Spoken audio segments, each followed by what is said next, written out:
to the Villa podcast here with my good friend Dan Wiseman. How you doing, Dan? Good to be back, good to be back. And we're also here at another angle as well. I mean, look at this.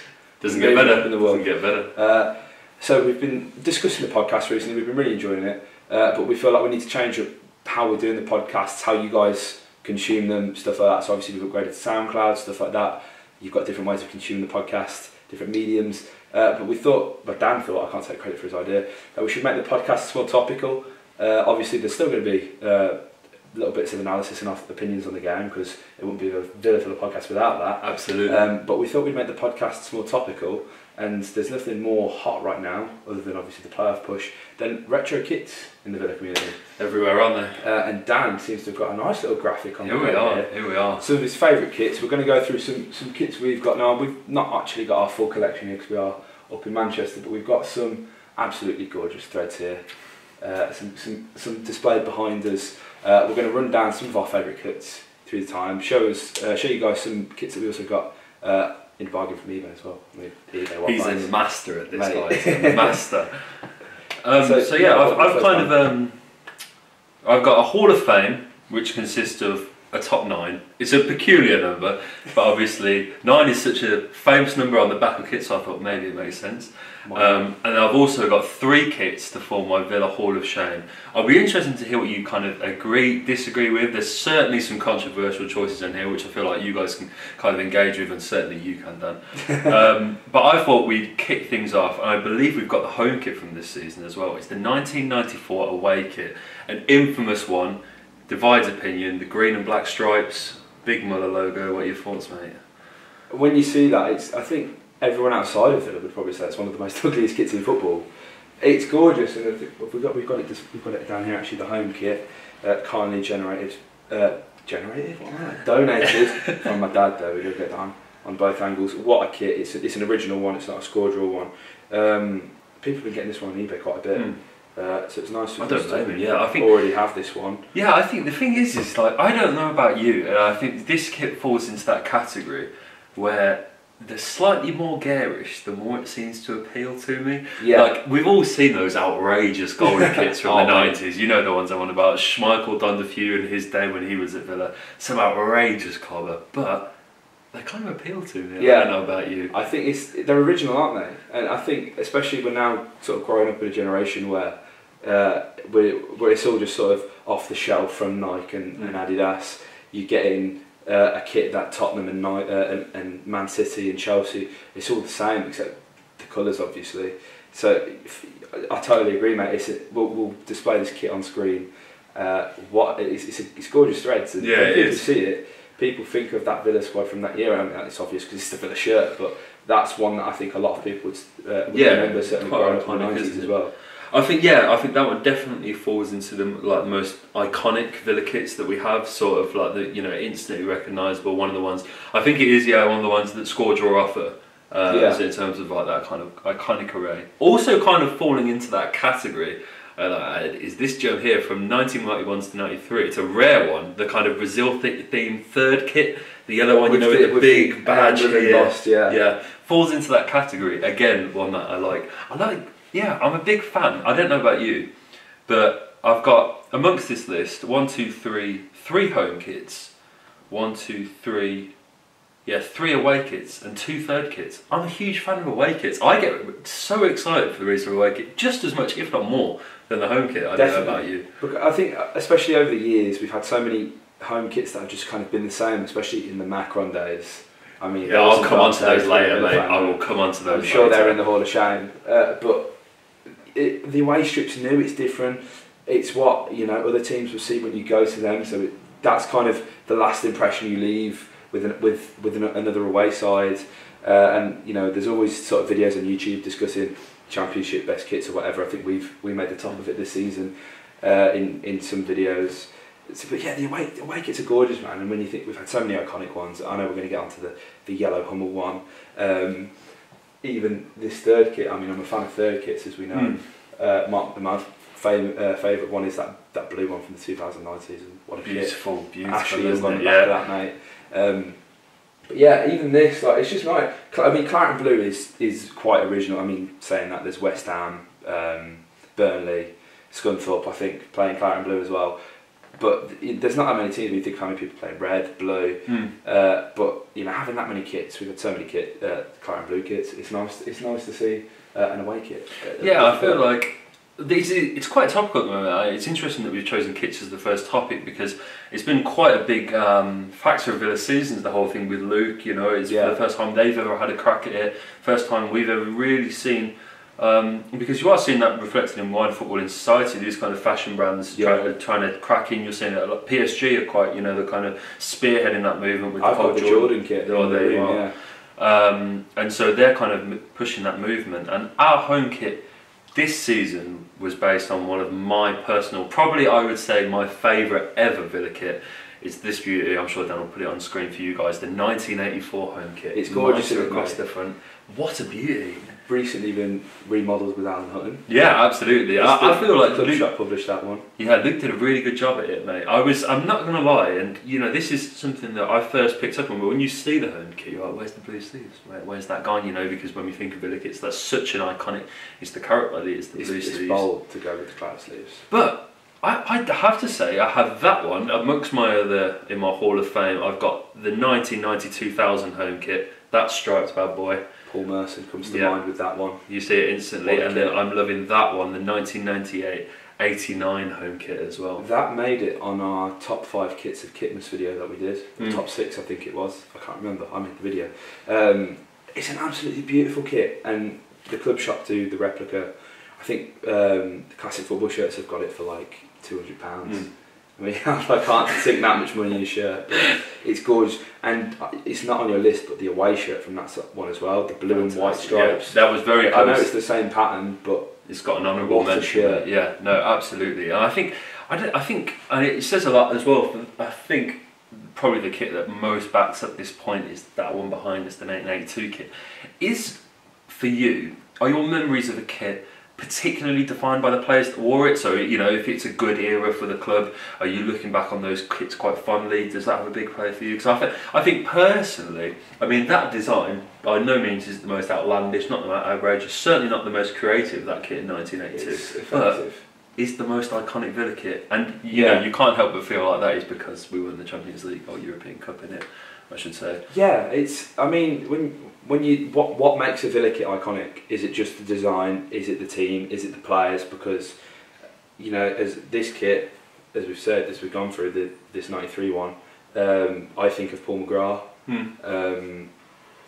So yeah, the players do kind of make it for me. But then I also feel like I hated this shirt when it came out, but it grew on me a lot. And I'm not sure if it's on your list, but the away shirt in the season we got relegated, the yellow one, because that was obviously clearly inspired by the 2005 shirt, which we have got on the list. No player made that shirt. No, did they? No, very true. I had Kieran Clark on the back of that shirt. What was my dad letting me have that? Kieran Clark, for goodness sake. Yeah, that is outrageous, mate. But it's an interesting topic because there are certain kits, and me and my dad will do it as well. I show my dad them all the time and I go, this is Alan McAnally, whoever, what. So I think it depends. I mean, we've not really had the most enjoyable years supporting the Villa, but some of the most iconic kits have probably come from some of the better moments, like the Wembley Carling Cup final, the white kit we wore that day. Yeah, that's just missed out. I've got it in there, the one at Wembley. That's a great number. Also, a little throwing it back to kind of the good times. That one there, that black third. Do you know what? I found that on eBay today. What a bit. I couldn't get it in my size. I was sat down and I was trying to definitively, I was like, right, I'm going to settle down. And I saw that and I was like, wow. Not only do I not really remember us ever wearing that, I haven't seen it in God knows how long. Well, do you know what? That was, I believe, did we, Ashley Young, John Carew, that year, wasn't it? We had another one that was black, which I believe was FX Pro with Darren Bent, which is similar to that one, which I think I remember more than that one. Down the side, a night kit, but black kits are so good. They're so good, aren't they? Absolutely, and they suit any team. Yeah, I think that I really liked the away kit from last season. I think that's nice, really clean. Under Armour divided my opinion, and we'll go on to the Hall of Shame, and an Under Armour kit does feature in my Hall of Shame. But really? Yeah, we'll get onto that later. This is very controversial, mate. Very, very controversial. Yeah, and the other two that I've got here in front of me, we kind of skimmed over the 2005-06 yellow away kit that you said, the one from the relegation season was based on. Absolute gem. Hummel, very underrated kit manufacturer in my opinion. They're still making kits to this day, aren't they? Yeah, they are. They make, you know, a few big teams around the world, and they're still bringing out some nice ones as well. But finally, I'm going to throw it back to what might be my favourite top two kits. The 1980 away kit. Now, we've seen Tammy donning this this season. It's mean, with the Umbro down the sleeve. I love how they've got Umbro to produce it as well again. I mean, because they could have just gone to Scoredraw and said, do this, but without the logo. Absolutely gorgeous threads, mate. Killer, mate. Killer. Now, and when you're talking about fashion as well, with it being a cotton kit, it's something you can wear casually, because not everyone's comfortable wearing this sort of new sort of, you know, material out on the day-to-day. Before the summer, I wasn't a guy who would ever wear a football shirt out casually, but that will change with the World Cup.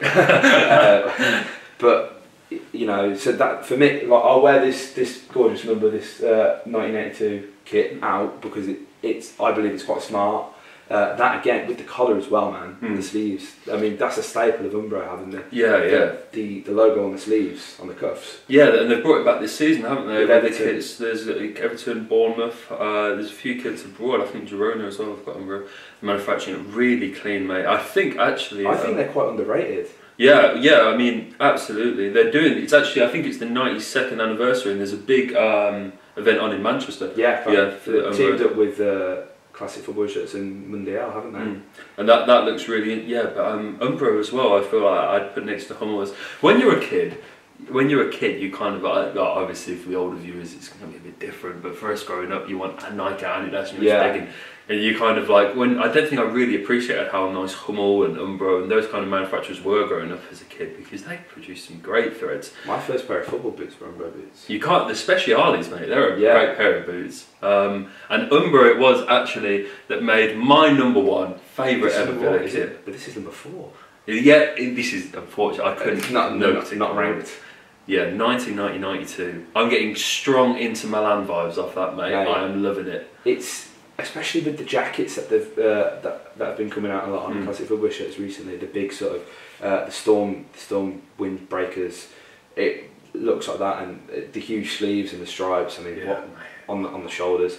I'm down for it, mate. You don't see that now, do you? I mean, it's simple but effective. Yeah, mate. This is what I'm a huge fan of an away kit. I'm absolutely loving that, mate. I have to admit, it's one that I'm desperately trying to add to my collection, because that is I would have to say, my number one personally. I think you just get a bit more creativity, don't you, with away kits? Like, you know, you kind of get the feel that.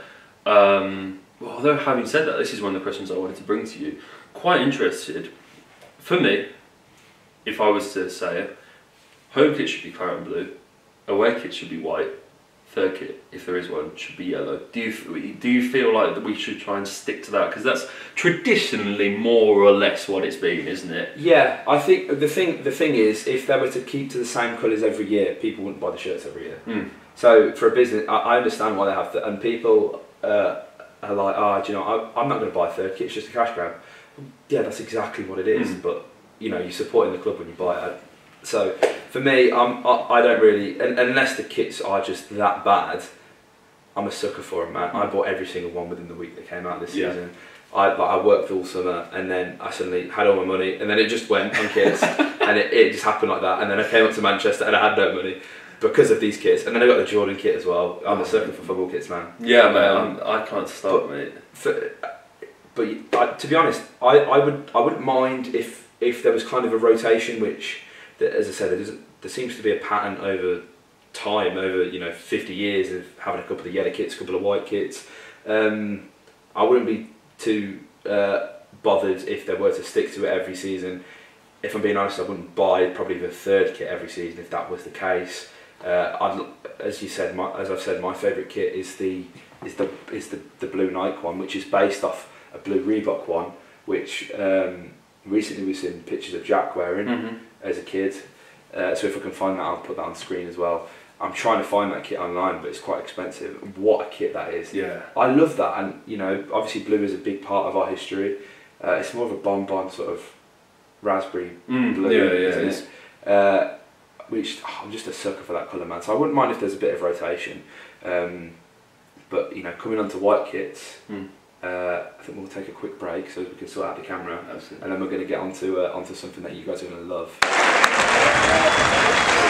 So yeah, we're going to come on to something that is written in Villa folklore, produced, manufactured by Under Armour and Fanatics. This, I can't take credit for this. This is totally Dan Wiseman's, and I don't think we can reveal how we've got our hands on this kit. But this, the legendary, the mythological. Yeah, a bit of a myth, isn't it? Really? It does exist. Kit. Here it is. One has been listed on eBay. We can confirm this is not this one. This is never going to be for sale. I don't think Dan's ever going to part ways with this kit. What a number! And I'm not sure if the camera can pick it up, but there's like a subtle sort of star pattern on there. Even as you can see, sort of player issue with the recon on the back. Man, for me, as you said, white kits are iconic and they're always sort of associated with Villa, and it kind of lends itself to obviously the infamous kit mainly because of the colours, but having the Under Armour in the claret, I mean, man, what a kit! Yeah, man. I remember. Unfortunately, I've got sad memories of this kit because I bumped into Dan on Wembley weighing this, but man, what a set of threads there. Yeah, mate. I think I really do like it. I think it's great. I can't believe it's a shame it didn't go out on sale, because I feel like a lot of Villa fans would have loved that, mate. Because as you say, the white kit, it does sort of lend itself to the 1980 away kit that we were talking about earlier, with the claret and blue fringes on the sleeves and the collar. And I do like, what I have to say is that I think we're a club of such history. You do see kind of a lot of different manufacturers, namely Under Armour, Luke, Umbro, Hummel, picking up on the past and looking back through the past, and you kind of just see little glimpses, be it little edges on the sleeves or something like that. And I love that, because we have such an eclectic history, we're seeing that kind of regurgitating. It keeps bringing itself up, and I think that's beautiful, mate. Yeah, I mean, for companies like Under Armour and Luke and stuff, although Under Armour are a very established business and sportswear manufacturer, they've still got a lot to prove. And for me, I'm a big fan of the Under Armour gear. I've got Under Armour gym stuff. I quite like the kits. I'm going to be shocked to see what is on your Hall of Shame from Under Armour. But for me, I think the sort of brand identity that you associate Under Armour with, I mean, look, their biggest start, they've got the Rock, man. Under Armour have the Rock. Well, there you are. I'm assuming that tells you all you need to know about. Yeah, I think about Under Armour and what they're about. I mean, man, I'm a sucker for The Rock. I'll watch any of his films, even if they're terrible. I just love The Rock. I'm assuming you like it much, is it? Oh yeah, of course, yeah. I mean, when you've got The Rock and James Chester side by side, I can never tell who's who. Leading onto it, mate. I think The Rock is now Tyrone Mings. Yeah, definitely. I think. I need to see him rocking a retro shirt, man. No, wow.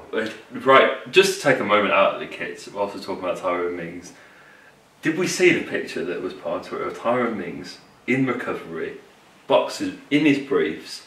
The man is a Roman god, mate. He's got statues outside of the Colosseum, surely. Wow, man. I was in awe. I was looking at this like, wow. Because I thought I fancied him before, but I seriously, I was looking at it, I was like, what a beast. We need to see him in the classic threads, mate, because that's a sight. I mean, what a guy, and talking about Tyrone Mings' body, so that didn't even talk about, but for a man who's been injured for so long, I didn't expect him to be in such good nick. No, mate. Because you kind of become lazy with the sort of, I'm not by calling any player overweight, because have you seen me? Especially compared to them. When people call Higuain fat, I think, Jesus Christ, I do feel it. You kind of sit there and you blush a little bit. But it'd be amazing to see Mings rock some of the. Because I mean, we've had Tammy do it. Even if it is a loan player, who cares? Like, we all want to see it, man. And if we go up, Mings will be modelling the kids for years to come. Don't. He will. I'll get excited. Right. Hall of Shame, mate. I've only got 3. Hall of Shame. Very hard to pick a bad Villa kit for me. Very hard, because each one you kind of, even if there's just a one game or something like that throughout the season that you remember fondly, it's quite hard to look at a Villa kit and say that you don't like it. And And I can say that specifically, I don't like one of these. The other two I can tolerate, but they do make my Hall of Shame. Okay. Coming in at number 3 is the home kit from last season. Based on the fact that, in my opinion, it's not claret. That's purple. It's not claret. If you compare the claret that is on kits like this one, which we were talking about, Hummel, is an absolute beast in itself. Thanks for this one, Dad. Shout out to the old badge as well. Good badge. Doesn't get enough credit. That's claret. I have a feeling that Under Armour made it a bit purple. I think that's a better shade of purple than their first kit they produced. Yeah, I would agree with that. That was more purple. Yeah, it was, and I think I'm kind of reflecting the Under Armour era as a whole. Then I'm putting it in there because I do feel like for 2 years we played in purple and blue as opposed to claret and blue. I've just seen your second one on there, and I was actually going to mention that shirt because I'm wearing the colour of it. I'm surprised you've put that in there. I really enjoy this shirt, and if you're not aware, we're talking about the neon green Macron shirt. I couldn't have been more aptly dressed with this. I wish I'd have stuck with the orange shirt I was wearing this morning. Wow, I'm with the Genting casinos on the side. I thought this was a really, I don't want to say great, but for me, I think of the 3-2 at Anfield. Yeah. There's so many great results that have come from this kit, mate. Why do you hate it? I think for me, this kit isn't necessarily detrimental to the kit itself, more the entire Macron era. They were poorly made kits, I'll give you that. None of them are going to be classics. I think, for me, 13-14, the season, Benteke's year. Yeah. That kit, the home kit, and I like the checkered away kit. You know. Oh, I weren't a fan of that one. I think I can. Either way, I think the fact we disagree on that. I think Macron as a whole, the kits of that era are going into my Hall of Shame. I think poorly made. The Macron badges and the sleeves peel off. I have that kit, and I think it's probably a medium, and pretty much all of the sponsorship and stuff has peeled off. It's not even as if I wore it that much. I think I purchased it during the back end of the season when it was like a tenner in Sports Direct, because I'm saying I like the kit, but I wouldn't have paid 50-60 quid for it. Yeah, none of the Macron kits. I got all of them on sale. I weren't paying full price for any of them. They were quite expensive as well, weren't they? Yeah, but that's just football kits as a whole. Yeah. Oh no, I don't like the third one you've been. And now my number one, the worst kit. Why? Disgusting. I think it's 1996. No, it's NTL. That's 2001, mate. Oh, it is. Yes, it is. It's way later than that. Yeah, mate. The kind of metallic-y. It looks like tinfoil. Mate, I've got to disagree with you, man. I don't remember ever seeing this kit. I don't remember a player wearing it. But I've seen it on classic football shirts, and it's not often we disagree. But I think this is a gorgeous kit. I was going to buy this one for this video. I'm glad I didn't. You see, this is what I mean. We have these garish kits, and it's why the 1994 Muller, the one we were talking about earlier, the green and black, that's why it makes my top 10. Garish kits, Villa kits go one or two ways, is love or hate. We really put ourselves into the kind of Marmite conundrum with these, and I think for me, it's just, I'm not a fan of the centered badge with the, I think actually it might, it's one of the seasons that followed off after the striped home kit of 99-2000. Yeah. I think it follows on after that actually. But yeah, those three. I'd actually say perhaps primarily that Macron isn't my number one as the worst kits. But yeah, that's my top three. Mate. It was a bit of a shocking era in terms of the football as well, and coming back to what you said earlier, it's the players that make you remember the kits for me. So I'll remember Macron dearly purely for Christian Benteke. Yeah, not for the comfort. That's the only positive you can really take away from it, isn't it? No, but I think now we've been through your top 9 and your Hall of Shame. I think we should go through some of the eBay bargains. Yeah, absolutely, absolutely. Bit of eBay shopping. Now this one I picked up. I believe it was the weekend of the Blues game on eBay. I got this one on bid. I was in a bidding war for about 10 shirts and I only came out with 2. This was £12. Stunner.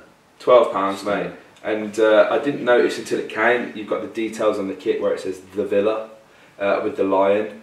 I just think this is an absolutely very subtle stripes as well. If yeah. you look close, you've got the with a bit of sort of peppered dots going down. The AST computer. I mean, when you talk about fitting sponsors, Aston. Yeah, I think that is for me.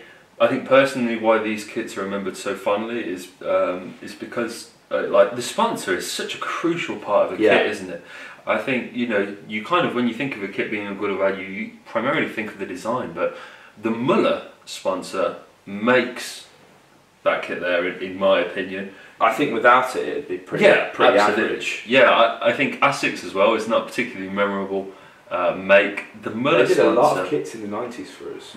And speaking of Asics as well, sorry to intervene, the one, I know I said I associate Paul McGrath with this one, the one I truly associate him with is the one with the laces around the collar. Yeah. Now I found out recently that kit actually got remade for Napoli and was used as a third kit in the season after. So there is a claret and blue Napoli kit out there somewhere. Wow. You tell you what, you don't get this content anywhere else. No, come on. And so yeah, that one was from eBay.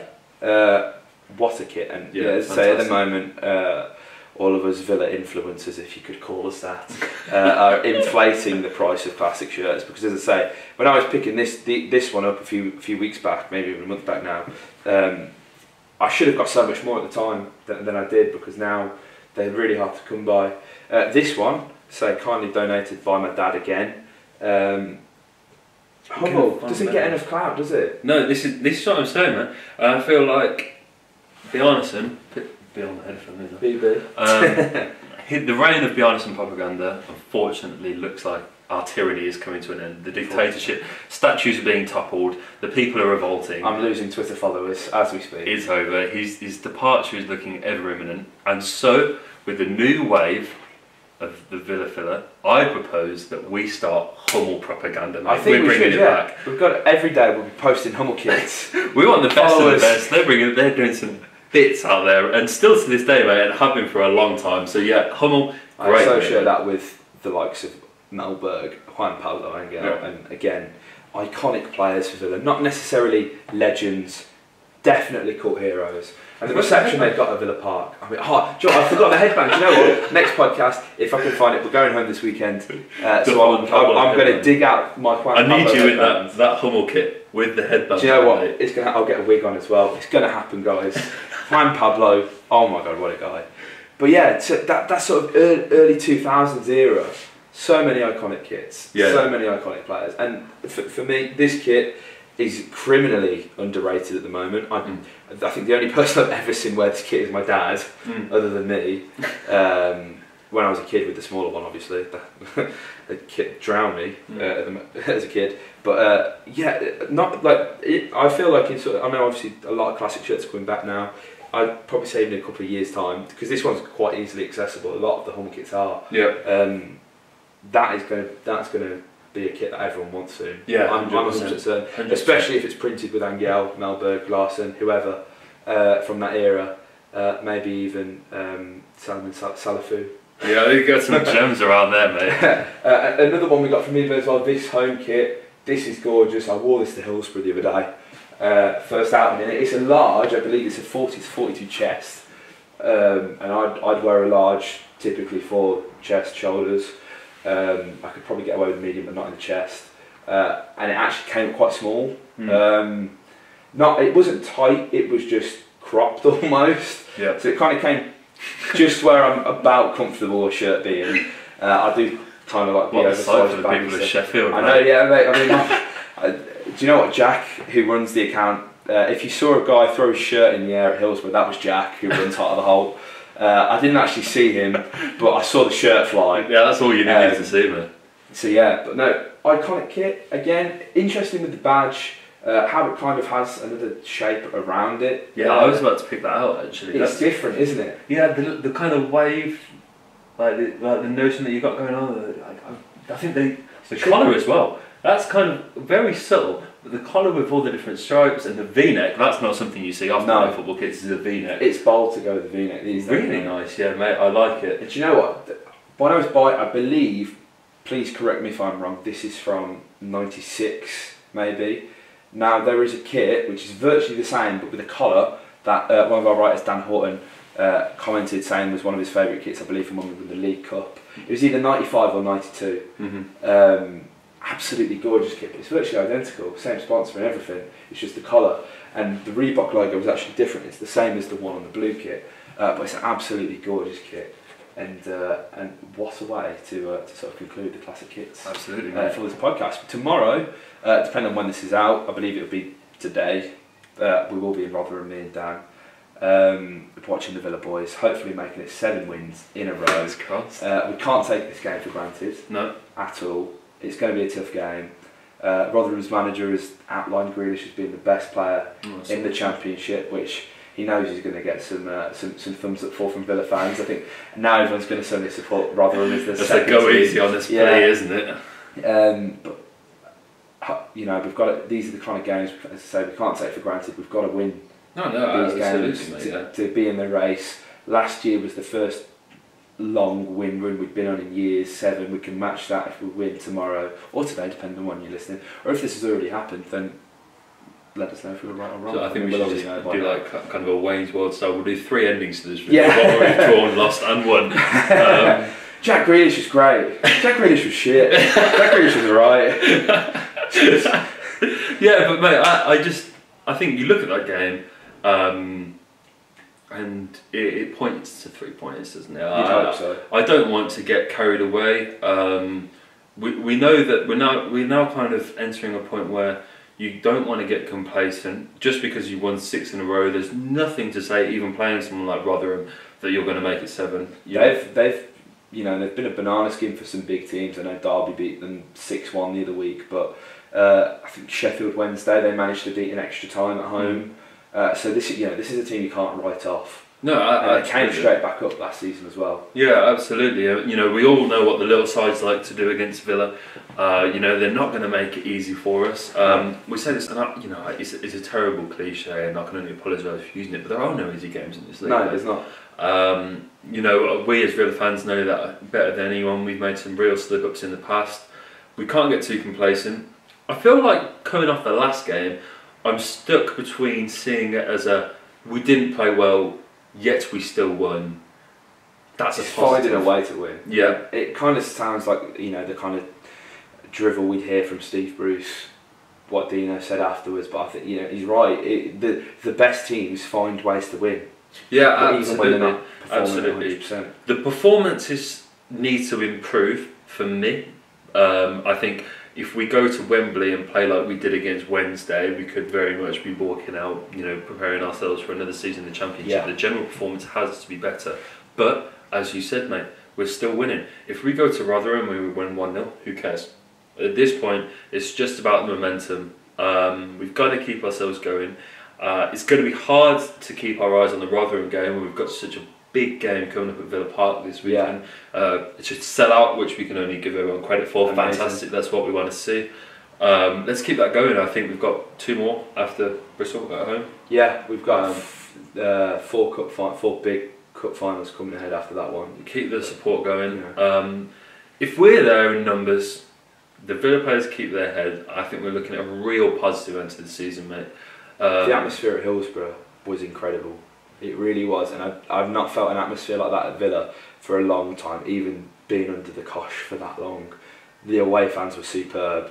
We need that at home. The home atmosphere can improve, and it only will improve with the more people we've got. But yeah, so when you're there, just, you know, try not to get on the lads' backs too much. It's not going to be easy. Bristol is going to be a very tough game. I imagine we're not going to see particularly, you know, we're not going to roll them over. We're not, you know, it's not going to be expansive football for 90 minutes. It's going to ebb and flow, and there will be periods like, you know, not to the tune that it was against Wednesday. You know, I hope that we don't spend a whole half under the cosh, but they're going to have their chances. And we've just got to be there throughout. This run-in is going to be made a lot easier if we just keep the positive atmosphere going around these wins, you know, because we don't want the doubt to creep in, because the last few performances haven't been on the same level as the few that came before that. You know, when we're looking at the Borough game, the Derby game, you know, they kind of have this, like, dipped a little bit in terms of performance, but we've got to keep a positive atmosphere. The way that the players perceive these wins and the way that they feel about them is so dependent on how the stadium and the atmosphere in which they play them. 100%. And if we can keep it positive, and if they scrap out a 1-0 win and it gives us 3 points, we need to celebrate that as if we won 5-0 and played them off the park. The 3 points are really all that matters. Really, honestly, yeah. And I believe there's 2,700 of us going to Rotherham. Expects changes in the team. I would like to see them. I expect rotation because Bristol's a big game, but as I say, nothing too drastic. It's not like we'll be recalling Callum O'Hare or anything like that, but who actually scored at the weekend.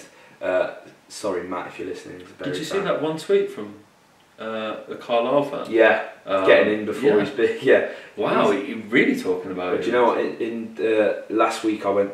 I think we spoke about it on the podcast. I went to go watch Bury for an assignment against Cambridge. Hepburn Murphy didn't play, but Doyle Hayes looked a very tidy player at that level. I didn't see O'Hare obviously at the weekend, but my mate who is a Bury fan said technically amazing on the ball.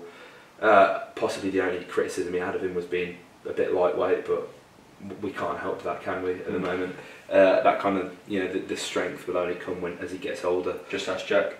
Exactly. That lone Mays, Jack, and Carlisle fans, as you say, have taken to O'Hare like a duck to water. But yeah, as I was saying, expect changes. We're probably going to see a Doma start. We're probably going to see maybe Hurahan start for Whelan. Lansbury as well on the bench. I'd love to see Henry Lansbury play, mate. You know I'm a sucker for Henry, and I think there is a serious player inside of him somewhere. So we've got to, as I say, support the lads. It's a big game against Rotherham, a huge game against Bristol. We've got to keep the faith. If you enjoyed this new style of podcast, let us know. It's been really fun to do, actually. Yeah, I really enjoyed it. It's been a really good one.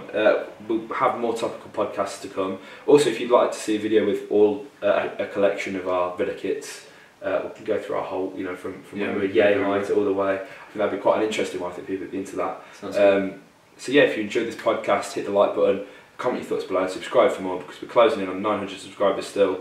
We're on 888 at the moment, so we're getting so close. I think with one huge push we could get to 1,000 before the end of the season. But thank you guys for the support as always. Like, comment, subscribe.